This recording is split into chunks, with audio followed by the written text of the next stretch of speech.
welcome to WonderCon 2021. My name is Jessica Sang. I'm an international comics historian, and I am so excited to talk about this next panel. Not excited in a good way, excited in the way that I wanted to get the opinions and the thoughts and experiences of all of these amazing people who have, well, they've been in this industry for so long and they see the ups and downs of it. As you know, our topic is COVID-19 and the pandemic, how that's changed the consumption and the production of the entertainment industry in its traditional mediums, along with how we as Americans have adapted to it. Danny, tell us a little bit about yourself. I mean, I clearly picked you because I know you've been an amazing host on the first annual Super Choice Awards with Kevin Smith recently. I know you sold a show, 1% Happy, with HBO Max. Mm-hmm. What else in the world of Danny that you have been doing? You were on Wreck-It Ralph. I was in Ralph Breaks the Internet. Ralph Breaks the Internet, excuse me. Yeah. No, it's okay. I just call it Ralph. I always say like, yeah, I was in Ralph. I also have written for Netflix and HBO Max. I wrote on a show at Netflix called Girls on the Bus. I also wrote for More. Both of these are Berlanti shows. And I don't know when those will come out, hopefully soon. Hopefully y'all will get to see those soon. And I also wrote in The Good Immigrant USA. It's a collection of essays from actors and writers of color. And yeah, I've hosted at a lot of different places. So that's how you and I kind of know each other. Yes. We had met through Hannibal Taboo at EagleCon out in Cal State, LA. So I remember that. So here with me today is Malik Forte. How are you? Hey, how's it going, Jessica? How you doing? Good. It's not the same. It's not the same being at the panels at the convention, but here we are. Yeah, and also I think you're great because you are going to be speaking about video games and the video game industry, from streaming to the hard copies that you can hold in your hand if you wanted to, social distance your way into GameStop if you wanted to do that. Yeah. I think there's been more people buying GameStop stock than actually going to GameStop over the course of the last year with what's going on. Yeah. And what, like, I don't want to butcher your background. I know that you're an amazing esports host. Tell us everything. Yeah. Well, I'm a host, a writer, used to be the gaming editor at Nerdist.com, a consultant, and a going on 14-year video game industry veteran. So I've done everything from working promotions at gaming events to putting together huge marketing campaigns in the video game space to video game journalism, which is what I did at Nerdist.com, to hosting all types of esports events like the Overwatch League, E-League, so on and so forth. So I'm very honored to be here. I'm very honored to talk to you about what's going on around the world and how that's affected the gaming industry. Yes. And I love the fact that you can also see it not as just a fan, but also from a third person, right? Like someone who worked in the games is going to give a slightly different answer than someone who doesn't work in the games. Mm-hmm. You've done it all. So you've kind of got a great third person point of view perspective on it. Okay. Yeah. In addition to my work at the Cartoon Art Museum, I keep pretty busy as a historian and writer. So that's a lot of pop culture books. I've written on Looney Tunes and Peanuts, Harley Quinn, Batman, Teenage Mutant Ninja Turtles, and recently I've done a few books for Sideshow Collectibles. So it's always fun. A lot of this has been for local to me, a local publisher named locally based publisher named Inside Editions. Yes. Yeah. They're based in San Rafael, and they do amazing, what I call is like just top of the line, high end coffee table books. So just really beautiful art books with great photography and presentation. So it's been really great working with them because they are, with their attention to detail and attention to history, and then I get to cut loose and do things like interview some of my favorite comic book and animation people and artists, and put all this together into this really nice package. So it really is kind of a nice extension of what I do as a museum curator. Can you give us a little bit about what you've worked on? Wow. For- Well, I've been involved in different kinds of writing since college. Since midway through college, I started selling magazine features. Did that, wrote nonfiction books, a whole bunch of those. And in the 2000s, I decided to take a swing at writing fiction. Sold my first novel, Ghost Road Blues, which was published in 2006, and I'm now writing my 41st novel since then. I've sold over 125 short stories, edited, Wow. I don't know how many anthologies, including the most recent one I did was the official tribute to Scary Stories to Tell in the Dark. Ours was called Don't Turn Out the Lights. Editing an Aliens versus Predator anthology now, having a bunch of fun with that. Also, do comics. I write comics for Marvel, IDW, and Dark Horse. My most famous comics, the first writer of Black Panther when Shuri was the Panther. So I actually got to write the feminist Black Panther before they did the movies and everything. It was going back into the 2008-9 era.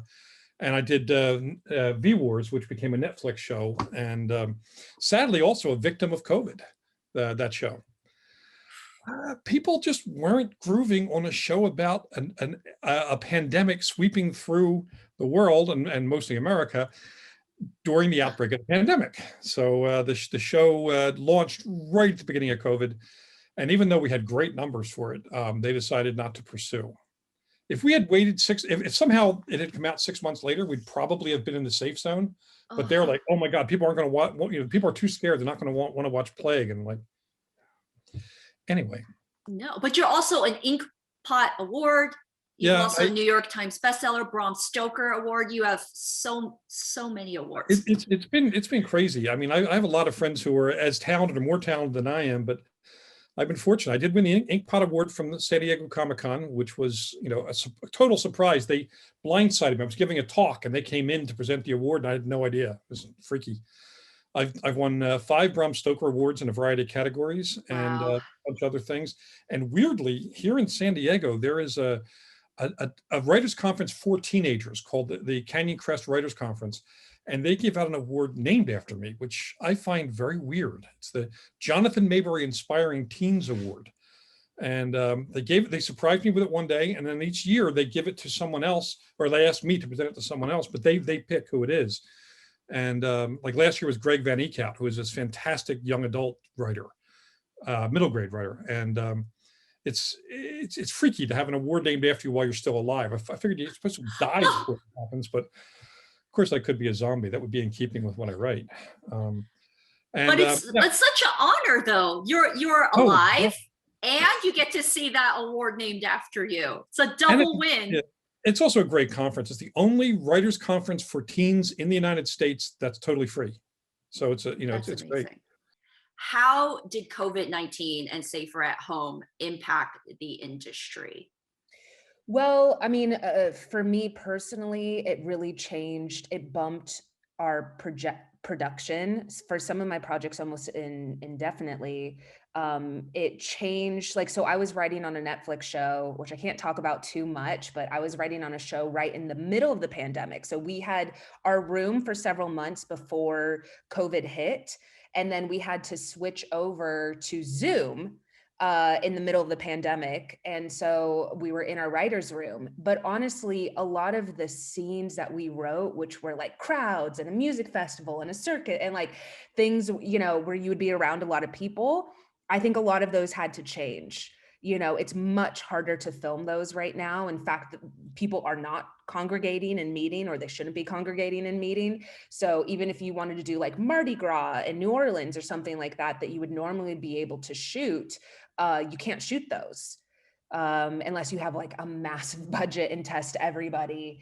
And so I think that's another thing too, is that it changed budget, because you have to now allot for COVID testing, for extra to have extra people there and extra care and extra testing and extra protocols along with it. So it's cutting into the budget that you would have for not only your crew and your actors, but also just on location. Book sales are not suffering from it. I mean, people need to read. They're reading print. They're reading ebook. They're listening to audiobooks. my book sales reflect the fact that people have a lot more leisure time. Not that they want to have leisure time, but they have more leisure time. They need to fill it with content. And it's the same reason that my career is going really, really, really well in terms of new work coming my way, because people want to be entertained. They need to be entertained. Yeah. So you actually touched upon the fact that, physical media, well, books, hard copy in the hands. I'm old school, so I like it like that. It's being sold more. You've got ebooks, you've got audiobooks.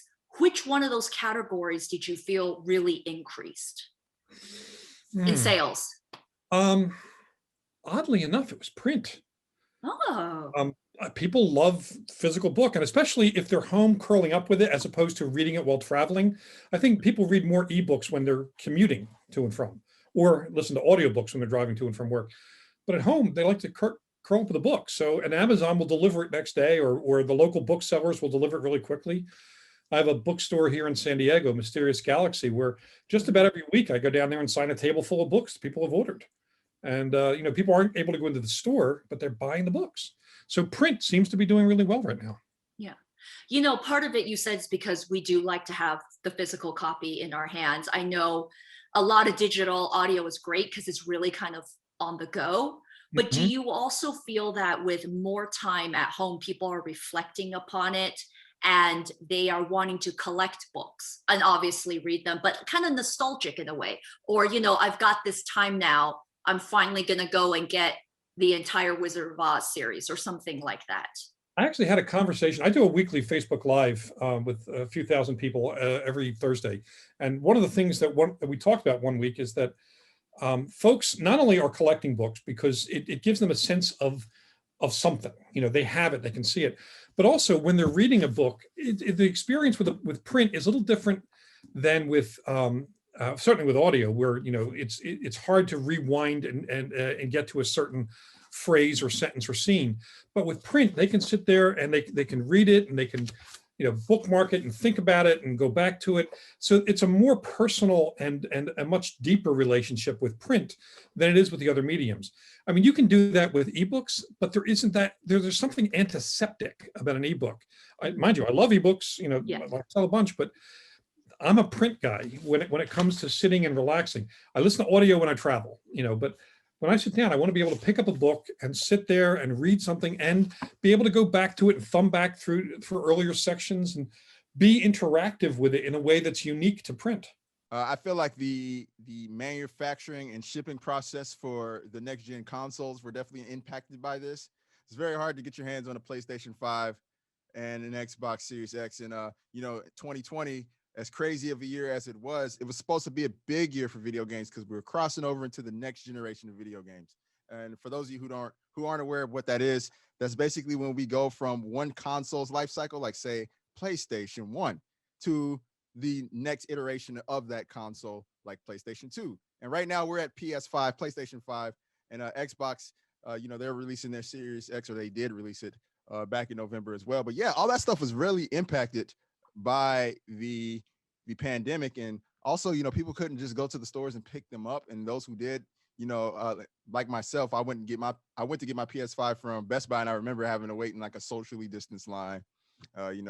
Everybody was in mask, and they would let us in the store one by one just to pick it up, which is probably the most chill and easygoing game release I've ever been a part of, because typically it's everybody camping out for 24 hours or overnight, and that wasn't the case. So yeah, that I would say it's definitely impacted us from that standpoint. But if you look at other bubbles within the video game industry, like esports, for instance, esports is a lot of live events. And I actually was doing a lot of traveling to these live events and hosting at them. So, when the pandemic hit and the stay-at-home order started getting tossed out there, I was kind of devastated. I was like, oh, this is all this work I'm losing. And I'm not going to be able to travel to these events and have that interaction with all the fans of these games and, these gaming communities. So that was definitely pretty devastating to have to just, pretty much get hit with in such a quick and, just swift couple of weeks. I feel like everything just stopped on a dime. And, from there, it's basically been the video game industry trying to adapt around the new normal.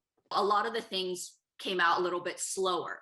Did you feel it's because, are they manufactured here? Are they manufactured overseas? Is it because the workers have to, be a little bit more spread out, their hours? Like, tell us a little bit more on the manufacturing side. Well, yeah, like it really varies depending on the platform. With Xbox in particular, that's an American company. They're on American soil. So a lot of the manufacturing is done here in the States.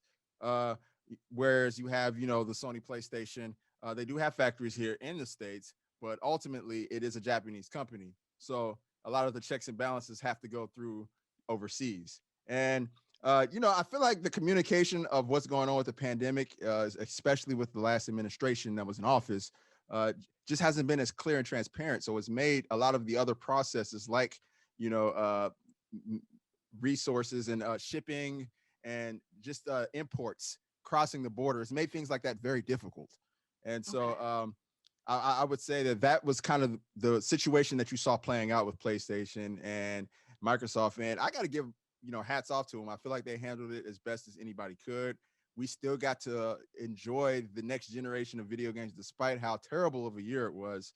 It was kind of a great escape from the sad reality that we were dealing with. And the fact that they were able to rise to the occasion and, work through all those strangleholds to make sure they were still able to deliver these consoles into households. I think that was a good thing. I know there were a lot of people who were disappointed. And of course, we had a lot of bad actors like the scalpers who would buy like 50, 60 PlayStation 5s and then resell them for twice the price. That was a bummer. But, that's nothing you can pin on Microsoft and Sony. They just did what they could to make sure they can get consoles in the hands of gamers. Do you believe it has stayed the same amount of scalpers out there, or do you think it increased because of our economy? People trying to make money. Oh, yeah. No, exactly. I think that there was a lot of desperation. So there were a whole bunch of scalpers who were working overtime to accumulate more PlayStation 5s so they can resell them. And, I'm kind of on both sides of the fences because I know it was hard times. So I didn't so much mind hearing the stories of maybe somebody who might have bought two if they were able to accumulate two or acquire two rather. They would take those and they'll maybe resell the second one. That to me was fine. But there were folks who were like using bot-in programs to buy like 20, 30 of them. And it's like, yo, like, what about everybody else, And I definitely think a lot of these people who were, acting like that, definitely buying into the capitalist society that we live in. So they weren't necessarily doing anything illegal, but definitely not as considerate to everybody. And I feel like our financial situation here in the States only amplified that, probably more so than we've ever experienced in the video game industry. What was some of the new challenges that you felt the comics industry faced? Yeah, it's been a huge challenge, and it's affected everything. This is something that from the top down has affected people, and it's as it's dragged on, it's also we're getting a sense of what the lasting effects are going to be and who adapted and how. So it's interesting because you had for comic book publishers doing the monthly periodicals, you had kind of a gap where you had a month to close to 3, but a little over a 2-month gap where all the comic shops were closed, and they had to pivot very quickly and figure out, do we want to keep our artists and writers working? Do we want to stockpile some material so we're ready to hit the ground running when the shops open up? Do we know when the shops are going to open up? Are we going to so I know some people, Eric Larson, who writes and draws a comic called Savage Dragon, I know I'm going to keep my head down. I'm going to keep drawing. I'm my own boss. I'm self-publishing essentially. So he said, I'm going to keep going. And then when the comic shops are ready, If I'm a month ahead, if I'm a year ahead, I'll just keep on my regular monthly routine. And I know some publishers had a pencils down order at some point because they just said, we don't know when the comic shops are going to open. We've got what you were working on at the time of the closure, and we'll be ready to go with that when they reopen. But back in March 2020, we really didn't know yet how we were going to adjust, what the routine was going to be. Is it fair to the states that did a total lockdown? You know, do we want those comic shops to risk losing all their business to mail order, while, you know, shops in the Midwest or in the southern states just keep plugging along as if nothing's happened? So it's been really kind of interesting following that, just seeing you know, what the publishers were doing. And I think most publishers dialed back a little bit. Okay. And you know, it's been interesting because some spots, like I think YA graphic novels, just continue to be this juggernaut that just keeps going because families at home, including mine, like they're hungry for reading material. So you still want, you're still checking what your local library has to offer. You are checking in with your local bookstores to see what's new, what can we order, how can we keep our kid entertained now that we are home 24/7. So yeah, the you know, the content still coming out. Publishers, thankfully, for the most part, I think all the major publishers who were around in 2020 are still here in 2021. There's been shuffling. There's been, obviously, with editors working at home, with content creators working at home, with things like book tours canceled indefinitely. There have been major adjustments. You know, some people have had to change departments. Some companies that aren't maintaining big full offices have had to adjust.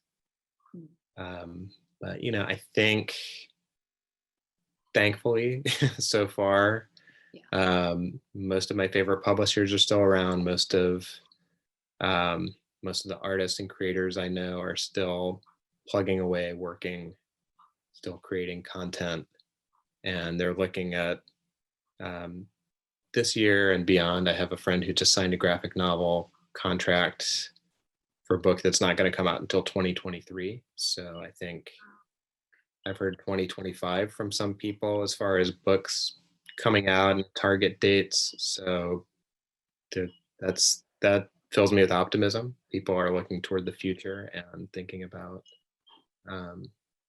you know, what's coming up in the next quarter, but what's coming up in the next year or two or even 5. Are there more people buying physical copies of video games than before? Do you think part of it is now they have time, and some of them have money? They're like, you know, nostalgic. I want to buy some hard copies or some of the older games I used to love as a child. Or do you still feel that hasn't changed? Most people are still doing it digitally online. Yeah, no, I feel like we're still going to the digital only future that I had predicted like about 6-7 years ago. I made a YouTube video about this and I was like, hey, we're going all digital. And a lot of people called me insane. They're like, you're crazy, dude. There's no way.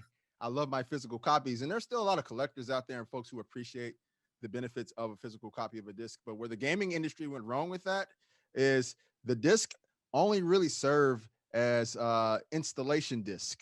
And I just want to explain a little bit of the tech, but if you had a PlayStation 2 disc, you need to put that disc in and the game would run off of the disc. But when here in the PlayStation 5 era, pretty much when you take a disc and put it into your disc drive, the game is installing onto your hard drive. So you don't necessarily need the disc after it installs, but putting the disc in kind of gives you like a check.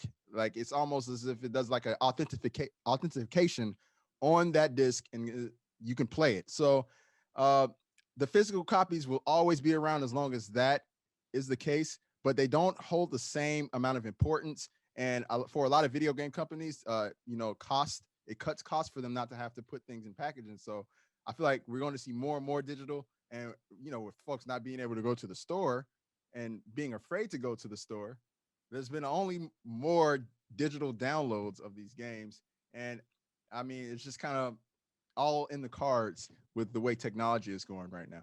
Did you see maybe among online articles or with your friends, what you've observed?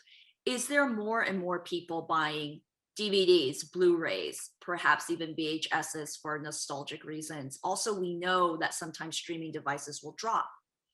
And, your favorite show or movie, did you see any of that change? I did, because I'm friends with Hector Navarro, who is a pop culture critic and host, and he is such a huge advocate for physical media. I mean, he tweets about it constantly. So because I'm friends with him, I saw that a lot in my feed. I personally am not someone that collects a lot of physical media, but I agree with you. A lot of times these streamers, I mean, people ask like, oh, this was on Netflix last week and now it's gone. And that's true. And so if you really do love something, I do encourage you to buy it so that you can own it, because it could get dropped by the streaming after the contract is done. I also think it's a lot cheaper now for you to collect older movies, right? Like a lot of those, when Netflix and Hulu and a lot of these streaming services came on air, a lot of people were selling their DVDs. And so you can actually pick up a lot of those for pretty cheap now if you are collecting things from the 90s or aughts or even before then. So I have my whole Twilight Zone collection, also because they're missing the 4th season on Netflix. So if you really love something, yes, I encourage you to pick it up, because the likelihood of it staying on a streamer is small. And, you talked about how now that we're all at home, entertainment content is also being absorbed higher than ever. Something that a lot of people see is they see books, video games, comics, movies, film as not really essential. It's entertainment. But now in the past year, we see how important it is for our mental health. It's therapeutic. It's vital to us. Do you think books will be remembered for that in the coming years? I really do. I think people are going to look back on it and see that not only did books entertain, but they informed. And there's a lot more to a book than X number of hours reading something. A good book, even if the intention of the book is not to to preach or to teach or to inform, usually we are sharing ideas that we feel have value, and we want people to take those ideas and think about them a little bit, not just read them, say, oh cool, and then go on, but actually think about them. And I think people are becoming a little more cognizant of the fact that the stories are conversations between like-minded people. This person happens to know a little more about it than you do, and I'm telling you through this story. Now you have it, you have that knowledge. What are you going to do with it? Maybe you'll talk to a friend about it. Maybe you'll lend the book or go look for something else, or just deepen your awareness and understanding. And I don't think that's going to go away at all. I think we'll definitely look back and remember that entertainment was there for us when things like the government and so on were not necessarily there for us. Entertainment was. Yeah, I would love your thoughts on where video games fall into that. Do you feel that people now moving forward is going to take video games a lot more seriously? Oh yeah. So many people have adapted or adopted video games into their lifestyle with this pandemic. And I've kind of witnessed it firsthand with folks like my wife, for instance. She really wasn't a big gamer. She knew about games pretty well, and had played them before when she was younger, but in her adult life, she's kind of removed from all that. But us being home has allowed her time to just kind of rediscover her appreciation for video games. And we play video games together, and that to me is really cool. The amount of people who now look at it as a viable entertainment medium, because for the longest time, of course, there were always the stigmas out there about video games kind of being sweaty and for the nerds and yada, yada, yada. But now I feel like everybody, appreciates it from an artistic standpoint, from the voice acting to the game design, it being a fun game with its mechanics, to the graphics. and how visually stimulating they can be. I feel like now people appreciate it more because they're at home, and it really can be a time suck if you get so deep into it.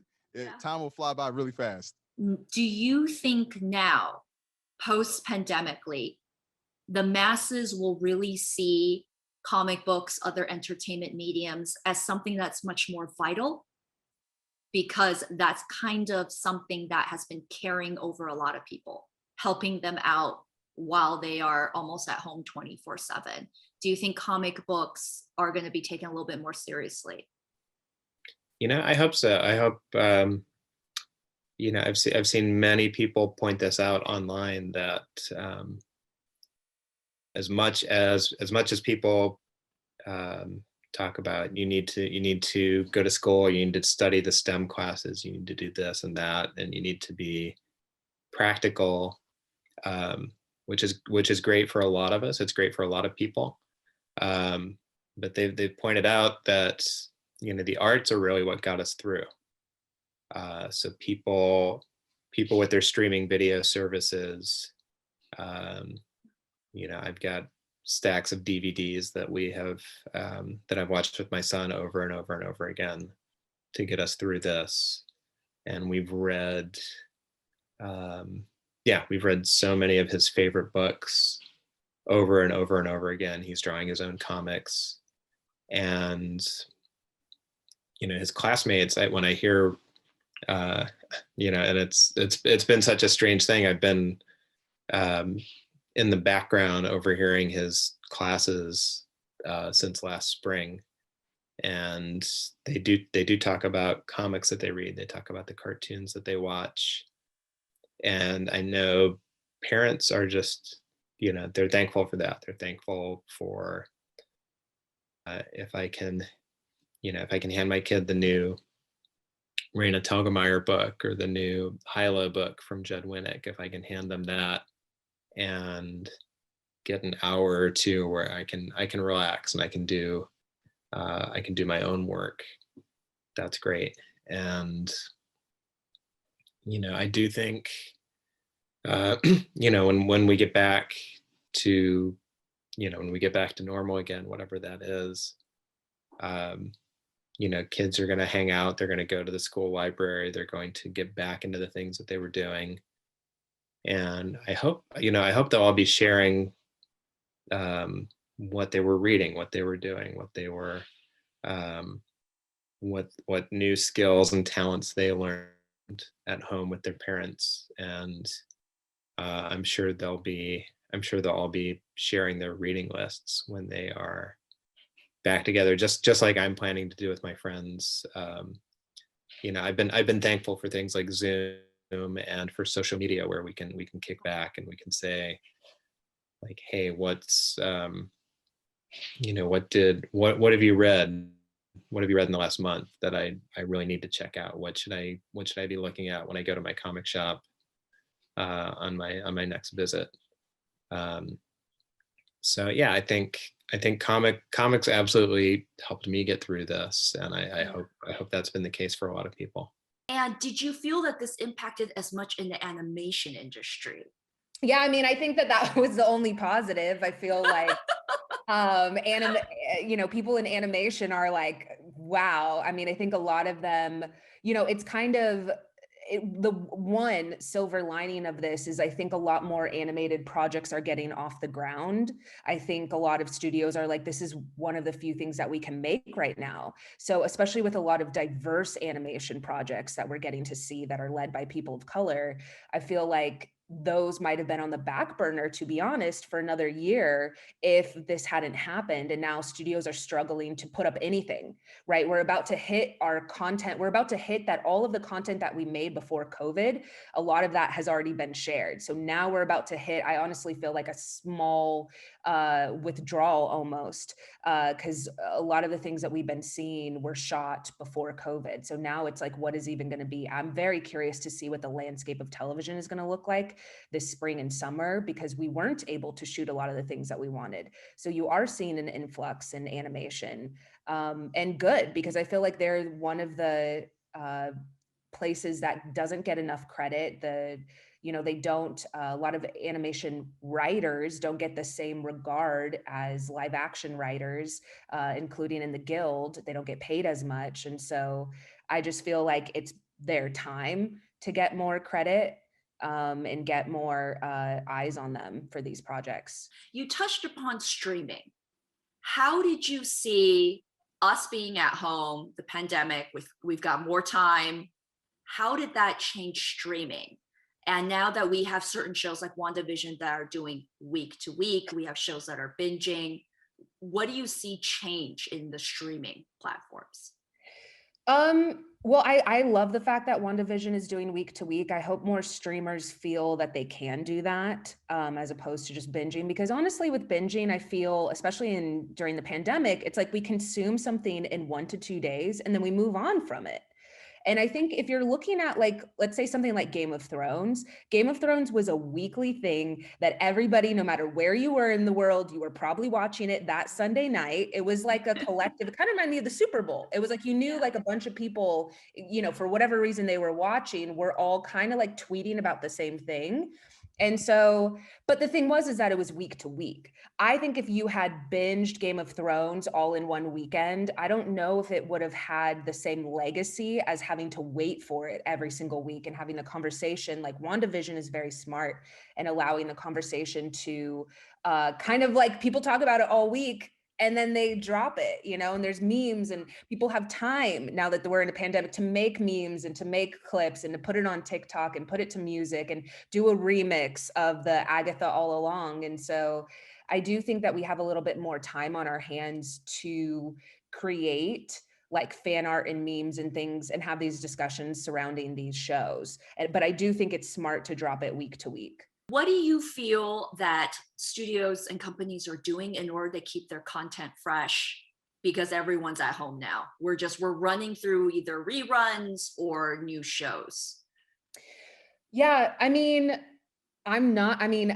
all of the shows that I'm working on right now are not in production, so I can't necessarily say, because I think we all have a different experience. I do think that studios are putting money behind their big stars. I think that they're which is good and bad. I think that they're planning on banking, like if you look at Wonder Woman, that had to go to streaming, right? It was in theaters, but for the large part, I think most people probably viewed it streamed. But I think a lot of places are having to do that, and they're taking their big stars and kind of banking on people, like they're kind of expecting people to pay money to see them. And so that is a good and a bad, because the bad of it is that a lot of us who aren't A-list celebrities and A-list stars, a lot of our projects are kind of pushed on the back burner. Because they're kind of, if they can only make so many shows right now, right? We can only make so many in COVID. They only have so much money and we only have so much, with COVID protocols, they're probably going to make the ones that have big stars on them, because then they'll be able to bank on that money. And so that is a little bit unfortunate, I feel, for the rest of us who kind of have to wait in the wings because we're not like, A-list celebrities. So, but I have seen that as far as like what's in production. Well, obviously all the superhero shows are still the Marvel and DC movies are still moving forward because they have the money and because that is very lucrative for them. But a lot of other smaller and indie films and filmmakers, I feel like we're not getting as much of a budget currently. What are some of the ways that the video game industry had adapted that just really impressed you? Yeah, I feel like, I mentioned earlier PlayStation and Xbox being able to get, their consoles out of the door and get us into the next gen, despite the terrible year that it was. But I would say that, a lot of these game companies really relied on the word of mouth, getting to promote their games. And so these conventions and these gaming events where folks would come together and talk about that stuff, it drove a lot of game communities and it drove a lot of games. And so what you've seen with everybody staying home and these conventions all getting canceled, everybody's had to adapt. And I think that it's been pretty remarkable to watch some of these companies kind of take this moment and work with their employees to make the situation very comfortable for all of them. Because as you know, the gaming industry kind of has a shady history with overworking their employees. But I feel like employees being able to work from home has been it's been a healthy thing for a lot of people. And a lot of companies are like, hey, this might be a format we stay with, because we're realizing that folks are a lot more productive at home. And that's been a really cool thing to see, because it goes to show you that the gaming industry can be recession proof at times, and can be very resilient in some of the most wild national crises. And that's pretty much what happened. Like, while everything else was getting shut down, like Hollywood and, restaurants and bars, the gaming industry just kept moving along. It was just a matter of adaptation. How are writers trying to keep fresh with creativity during this time where you're almost 24/7 at home? Yeah. I mean, as you can see behind me, I painted my place because I'm stuck here 24/7. It's So beautiful. I was like, I cannot, it was so drab. And when you wake up, and I work here at this desk, and then I eat over there, and I go to sleep, and it's like I'm all in the same place. I had to get inspired. So my place is very colorful. It's full of art. And I try to get out. I try to be in nature as much as possible. But also, I think a lot of us are gravitating towards writing. I'll speak for myself, writing things that are necessary and needed right now. And by that, I mean things that are hopeful, things that are like, I think there's a reason Ted Lasso is doing so well. Yes. I love Ted Lasso. I have on the back Yes. of this laptop, I have a sticker by him that says, "Be curious, not judgmental," which I think is actually a quote. I forgot who that's from. That's not even from, but like, he says it in the show. And I think you're going to see a large influx of that. I know, because in my conversations with a lot of other people working on different shows, that's what a lot of the studios want. I think that that's another, maybe a silver lining of the pandemic, is you're going to get a lot of shows that are escapism. A lot of people don't want to see really heavy, traumatizing. I'm speaking for myself as someone that deals with a lot of trauma, and I speak about trauma a lot.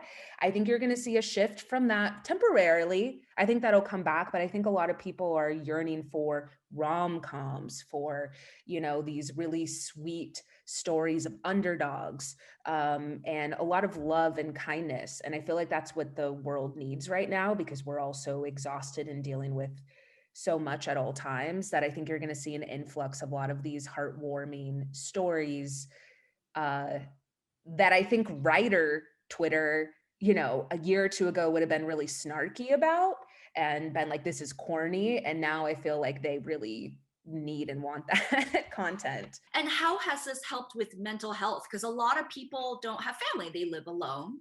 They've been quarantined alone, and your mental health is affected.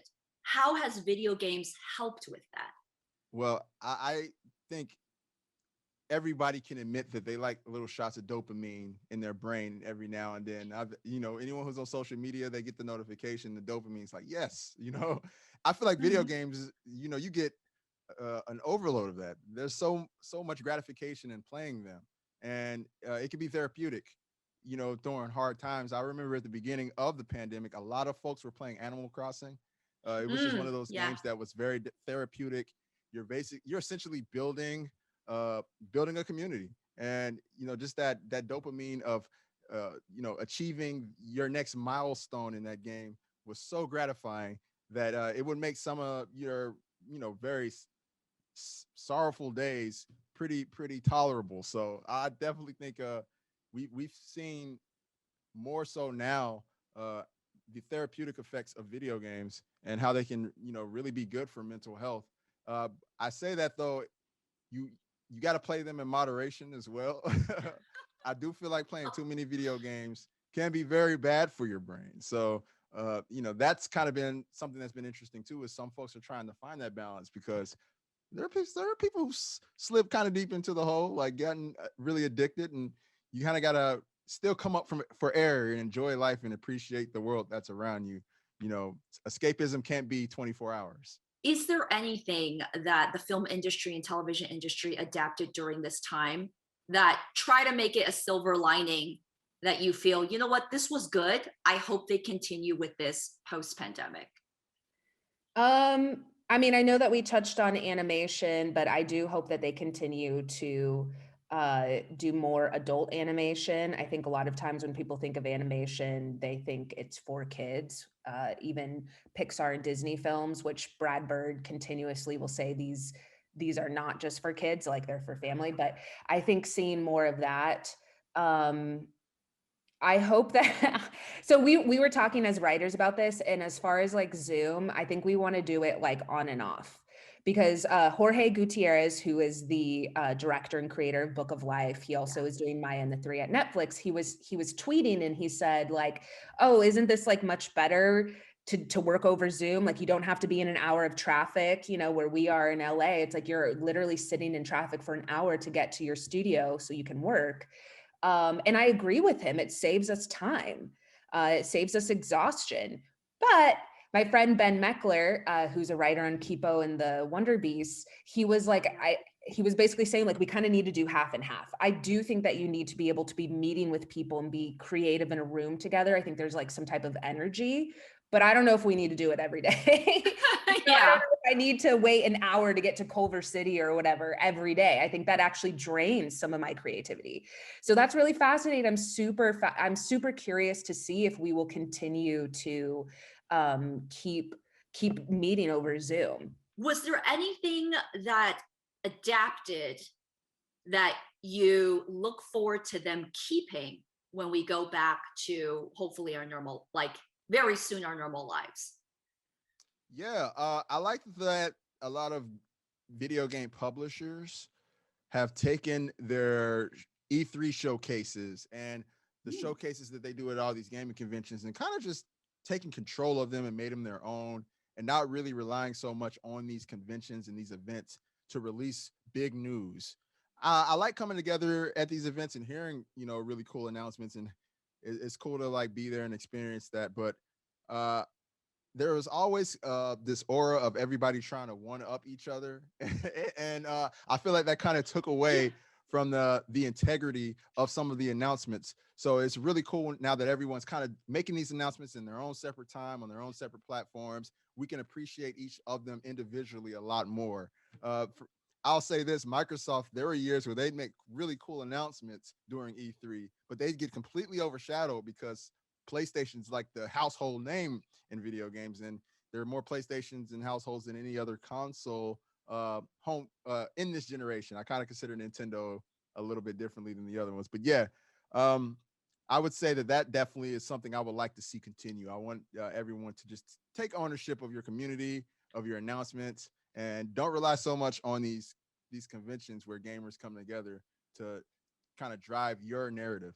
During Safer at Home and COVID-19 for the past year, did you see any differences between larger publishing groups and smaller self-publishers and companies like that as well? Like, is there a difference? Did something happen? Well, I'm seeing more of the larger houses imitating the social media dynamics of the smaller houses. They're learning from the smaller publishers. Only took them 20 years to do that. You know, social media is not new. You know, it's been around for a while. I've been on it since Friendster and MySpace, you know, which is way back. Yeah. But, and it's funny because my entire fiction career has been going on since pretty much in social media. I've only been doing fiction since 2006. So I've seen social media rise, and I've had to fight over the years with the bigger publishers to get them to do more on social media. Well, now they are, because they can't do anything else. They can't send me on book tour. They're not sponsoring me to go to conventions, but they want the book sold, so they're using social media.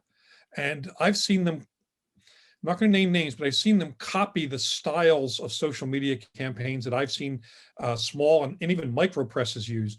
I've seen the big houses just copy those. It's like, really, that's interesting. But yeah, they're learning from it. The smaller houses are doing what they've been doing and still doing pretty well with it. Their challenges, some of the people running the real small presses use their own personal income to finance a book until it's out, and you know, then get repaid. That's slowed down because they're not working as much, and that's a real problem. And those of us who know some of those micro presses have done some work with them on, usually, you know, bestsellers. You know, we get paid before we write. But with if we see a small press or medium press that we really like and they're struggling, we'll do something on royalty only, you know, because we want them to survive. And I'm seeing more generosity of spirit among my fellow writers as well, doing that sort of thing. And that's a lot of fun too. Yeah. Do you see any increase of just self-published people, not even with the house, they put the book out themselves? Because for some of them, they're like, you know what, I'm at home and now I've got all this time. Either I've already had a script, already had a book written, I guess now is the time to go for it. Or others is like, you know, I have a little bit of time and money, I'm going to start writing now. Do Yeah, you see any of that increase? I've seen it more in the ebook world, because there's no real serious cost outlay other than the covers, and often the covers for ebooks are not the best covers, but they're playing to a market who buys ebook. A couple friends of mine in romance, a couple friends of mine in a couple niche genres are doing that quite a lot more than they used to, because they're not trying to get the print deals. They're saying, well, you know, right now I can write a book and get it out there in a month. Might as well do that. And if they do that every month or every other month, they're getting a lot of product out in the market. So yeah, there's definitely an increase in that. Yeah. Now I speak from an outsider's point of view. I've never self-published, so I don't know all the inner workings of the dynamics, but the friends of mine who do that say, you know, have been told me that they've been pretty active in that space, using the extra time they have, because a lot of these people have day jobs that they can't go to. So they're using that time to write, polish, and publish indie books. And that's smart. That's taking advantage of an opportunity. Yeah. And we talked about the current subjects, like horror is doing really well, while romance is, you know, not faring so well. Or you know, we think, where do you? I'm not an expert on it, but it seems to be. Seems to be. Where do you see subjects growing in the future? Do you think horror is still going to continue? Because we're not going to forget 2020 and 2021. It's going to be in our minds. Do you believe there'll be more sci-fi fantasy for escapism? We'll have more, you know, autobiographies. Where do you see subjects? A little bit of all that. Science fiction for sure is definitely booming. There is, by the way, and there are some new versions of that. Like Audible had hired me to write a novel to be serialized as an Audible original. That's something I hadn't done before. That's something they didn't ask before. So I did that last year. Actually, third part of it, Bewilderness, just published. And but I've also seen some growth in the fantasy market. I had never done epic fantasy before, and I had a publisher. He was having a Zoom meeting at home, you know, with some folks, and they were all talking about what they would like to do more of, and he threw out, you know, epic fantasy. Half an hour later, he's on the phone with me asking if I would write epic fantasy for him. So I'm halfway through an epic fantasy novel now. And I know a lot of folks who are writing in that space, science fiction. I think what will happen is once COVID is beaten, I think we're going to see an explosion of biological bioterrorism thrillers. I think we're going to see a ton of them, but not at the moment. We're not seeing stuff like Westerns and stuff has kind of slid into the background.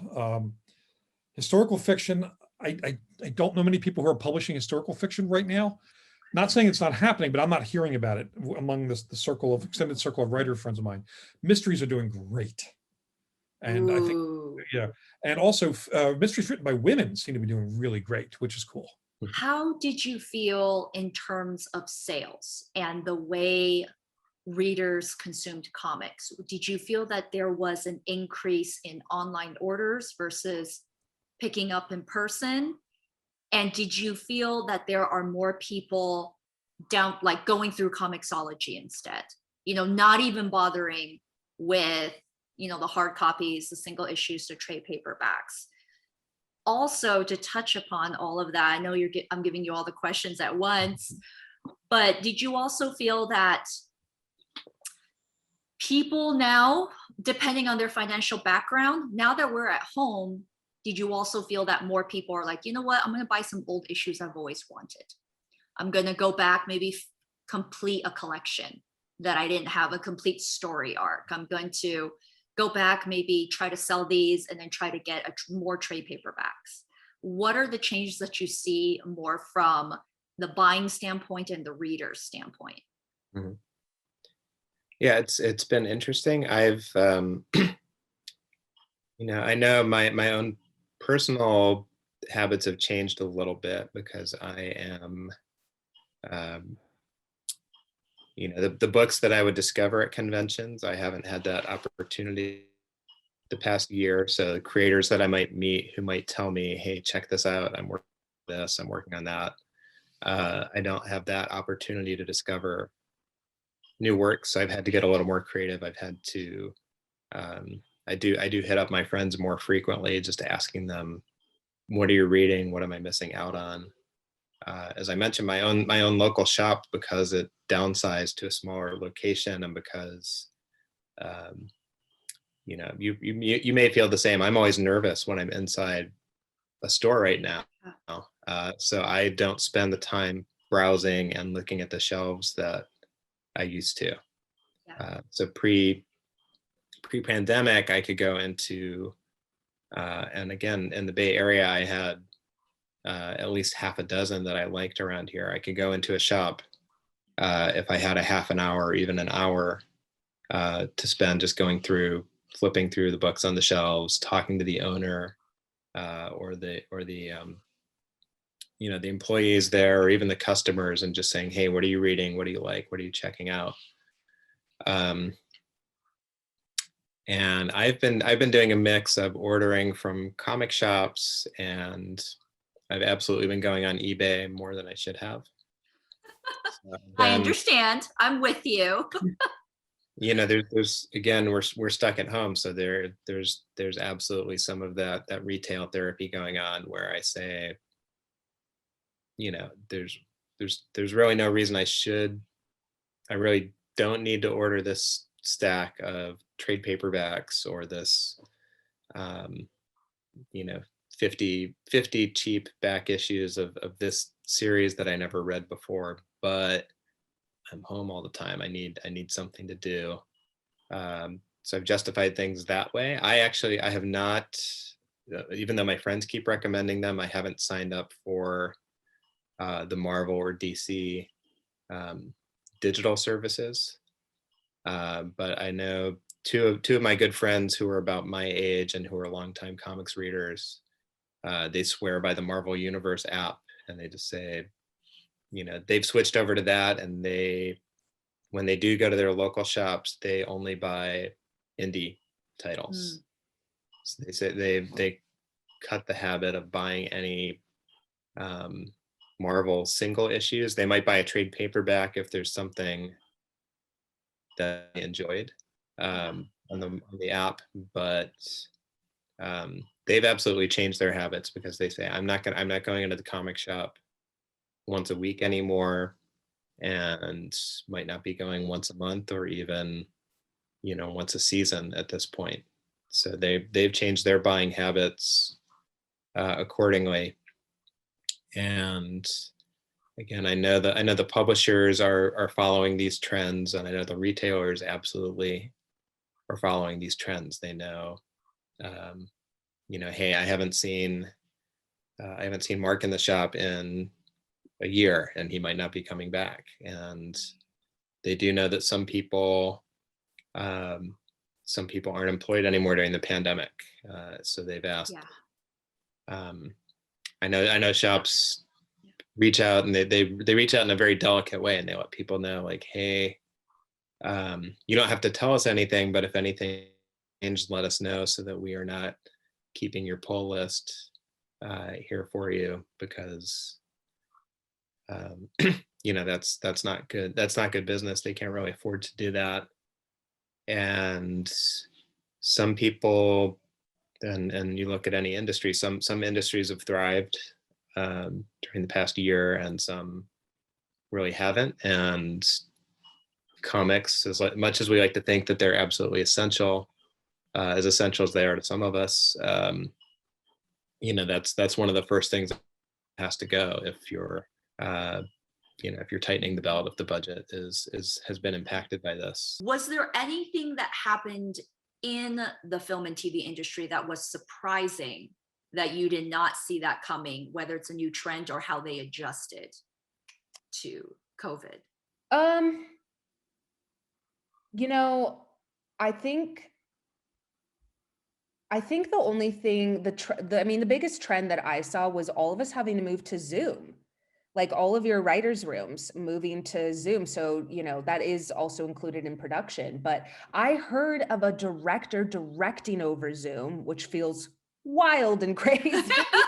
That is, and I can't say what show it is, but it's a really big show. So Okay. that's a little wild to me. I feel like I would get tested and wear a mask and be on set. But yeah, so but for me, I think as a writer, it was our ability to write over Zoom. I don't think that it's necessarily quite the same as being in a room full of everybody and going off of the energy. But I would say on my last show, I think our showrunners thought we were pretty productive because, you know, we're clocking in, we're like working, you know, we had shorter hours, which I think is necessary. So that's a difference. Is I think it's really hard to be creative on Zoom when you're staring down the barrel of a camera for 8 hours a day. So actually a lot of my rooms have been half rooms. A lot of my writers' rooms have only been for 4 hours. We get in there, we're super productive, and then we log out. Because I think if you are trying to be creative and you're having to stare at the screen, it's just not gonna happen. Like my eyes will start to hurt. Yeah. So, but I am really proud of everybody for kind of transitioning so quickly. I think it happened a lot quicker than I thought. I think we had no idea that we were going to get, you know, shut down the way that we did. The only other thing that I would say is I'm also impressed by late night. So one of my favorite shows is Jesus and Marrow on Showtime, and they switched over real quick to doing Zoom. Jesus and Marrow were doing Zoom like late night. And it works really well. I mean, I'm sure they'll go back to the studio, but I could watch that version of their show forever. And they don't have a studio audience. They're still hilarious, you know. And Amber Ruffin is another late night show that premiered during the pandemic. Yeah. And she doesn't have an audience either. And I think that's really difficult. If you're a stand-up comic and you're used to performing for an audience and getting feedback like that, it's really difficult to transition from joke to joke without feedback from anyone. But I think they're doing it really well. And so I actually am really impressed by those shows being able to transition like that as quickly as they did. Were there shifts in consumer trends that surprised you? We've seen publishers really embracing diversity. So I've seen a lot of writers and artists working for Marvel, DC, Scholastic, First Second, you know, who I know from other fields and other works, and people whose names I would not have expected to see in comics are getting a shot, and that's been really cool. And I know, I think online comics have grown steadily. So I think people who have either burned out on creating print comics or who have worked for publishers in the past who now want to do their own thing. I think more of them have been experimenting with, you know, let's build an online audience. Let's do more social media. Let's do more gag cartoons that might go viral. Let's play around with Etsy and try these sites that I haven't done before. So yeah, I think more, you know, I think more and better content has come out of this. Was there any trends or any results from the pandemic and the book industry from those readers or those distributing and publishing that you found surprising? Yeah, horror became huge. After the first hesitant moments of it, horror suddenly became massive. I mean, Tor Books just launched a new horror imprint. There's a couple other horror imprints coming up. Unfortunately, I can't name them yet because NDAs, but horror's making a big comeback this year. Not as much with the plague-themed books, the bioterrorism, which is I've written a number of, but just general horror. And in talking with my friends who are in the horror industry, I'm on the board of the Horror Writers Association. I'm the MC of the Stoker Awards now, which have gone virtual. But one of the things we've talked about is that the kinds of horror people seem to like are the more personal experiences where something horrific has come into someone's life and they somehow level up to be able to fight it. And, you know, we can look at that as a mirror on society that, you know, Yeah. we were victims, all in one way or another, victims of COVID, but we have since learned to cope. Yeah. And so we've leveled up in our response to it. And I think that's reflected in the types of horror people are reading. People read thrillers, they like mysteries. They seem to like stuff where problems are solved. The only thing I've heard taking a hit, which I guess could be explained by COVID, is the romance industry's taken a bit of a hit. Not a huge one, but a bit. But then again, you know, people may be swiping left or right on Tinder, but they're not going out on as many dates right now. So that might be a factor. I'm not sure. Yeah. It's not my genre, so I really can't speak that much on it. Oh, no problem. But also, you know, you did put in the fact that sometimes we want to, not just escapism, but it's a reflection of our society, of how we're feeling. I know that the dating industry or online dating has been what, I can't speak too deeply into it, but it is what it is. It's hard for people to meet or Zoom. And I could see that, like you said, reflected into sales of romance novels, whether that goes up or down. In this case, it's down. Is there anything that you liked that has been adapted for the workplace or because of COVID that you hope continues to happen as we slowly go back into the new normal? Oh, I think virtual offices are a great idea. I know with publishing, one of the reasons that some of the bigger publishing houses have struggled is because they have to maintain the large physical space, rent, air conditioning, all the different things. That's huge infrastructure and huge overhead.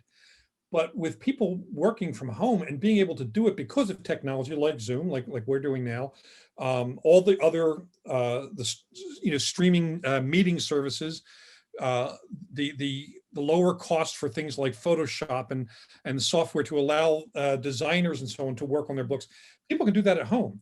Even in the audiobook business, almost every audiobook reader I know works from home. They set up a little studio at home and they work from home, which cut down the overhead those publishers had in producing books. And the fact that we have so many utilities to get those books out cuts down on some of the expenses of trade sales for selling the books, because now that can be done through Zoom. You know, you can have a trade salesperson meet with execs from buyers from bookstores online. So I think we're going to see more of a virtual business model, not only taking a big part of what happens in publishing, but possibly saving publishing by lowering its overall costs. And where can people find more of you to follow you online and your work? Yes, I was gonna say, if you follow me on Twitter, but also just if you're on Twitter in general, like, please be kind. Like that, we're all in the middle of a pandemic, and I just feel people forget that, and people, are humans on that app. But I am at Ms. Danny Fernandez. It's MsDaniFernandez on both Twitter and Instagram, and then at Danny Fernandez on Clubhouse. You can follow me at Malik Foreplay across all social media platforms, and check out newmeta.gg. It is the gaming advocacy group that I just started. Basically, we're just trying to make the gaming industry more accessible to marginalized groups. And I feel like if anybody can do that, it's the folks who have been in this industry for over a decade. So we're working on it. Okay, the best two places to find me online are cartoonart.org. That's the Cartoon Art Museum's website. So we are keeping that as updated as possible, and I hope actually things have been moving well in San Francisco, so we may be open to the public again sometime this month, which is exciting. So check that out. If you go to andrewfarago.com, I don't update that as much as I should, but whenever I have a new book coming out, I make sure to announce it there. I'm pretty much everywhere if you spell my name right. It's Mayberry, Maberry, so it's Jonathan Mayberry. Twitter, Instagram, Facebook, LinkedIn, Snapchat, everywhere. I'm all over the net. And I have a website, jonathanmayberry.com. For writers who may be listening to this, on my website, there's a whole page of free stuff for writers. That's comic book scripts, how to format a novel, a sample query letter. Just go download what you need. Awesome. Thank you again. Thank you so much for joining us for our WonderCon panel 2021. No problem. Thanks for having me.